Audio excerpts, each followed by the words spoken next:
I really appreciate you joining me today, and this is an update coming from London. I covered a story on the 13th of April about the murder of a 16-year-old boy outside a boxing gym in Lambeth. Police have followed this up and said that it occurred at 4 o'clock in the afternoon on Angus Street, SE14. And this has been a fast-moving investigation, and there has already been 2 people charged with his murder. Police responded with London Ambulance Service and also air ambulance attended after the teenager was found in Fordham Park with multiple stab wounds. He was pronounced dead at the scene, and he wasn't formally identified, but he was named locally as Teon Campbell, aged 16 years old, from the Lewisham area.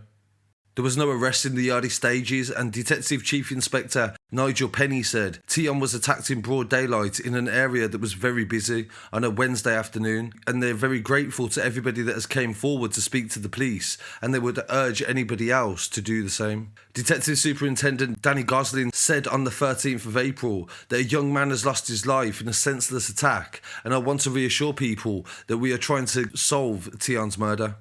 There was an increased police presence in the local area, and also a Section 16 was put into effect, which gives police extra powers to search anybody. Thank you to Dave Nathan for his coverage from the scene, and the latest update is they first arrested one teenager and then a second teenager, and they have now both been charged in connection to Teon's murder.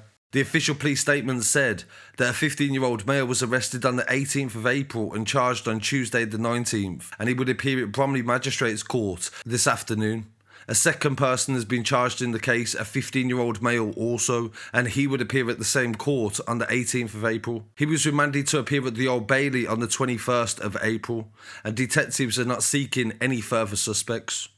So this means they're confident and they have enough evidence to have got them charged, remanded and kept in custody until their trial, which will go on at the Old Bailey. And these are both teenagers, so under 18 in the UK, that means they will not be named in the trial. There will only be exceptional circumstances at the end of the trial where the judge may lift reporting restrictions, but most of the time they don't do that.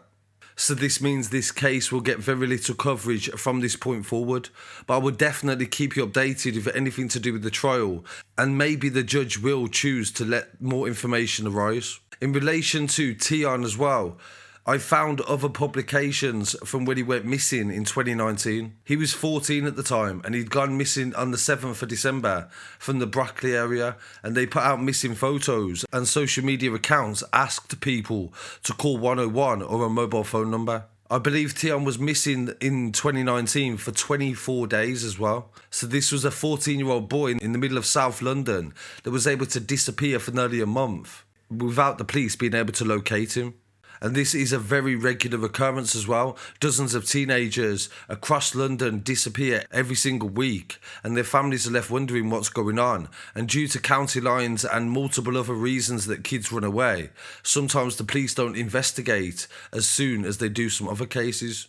So I send my condolences to the family and friends of Teon Campbell, and I thought it was important to be able to understand who the victim was and not just the crime scene that we covered yesterday and the initial stories when they break.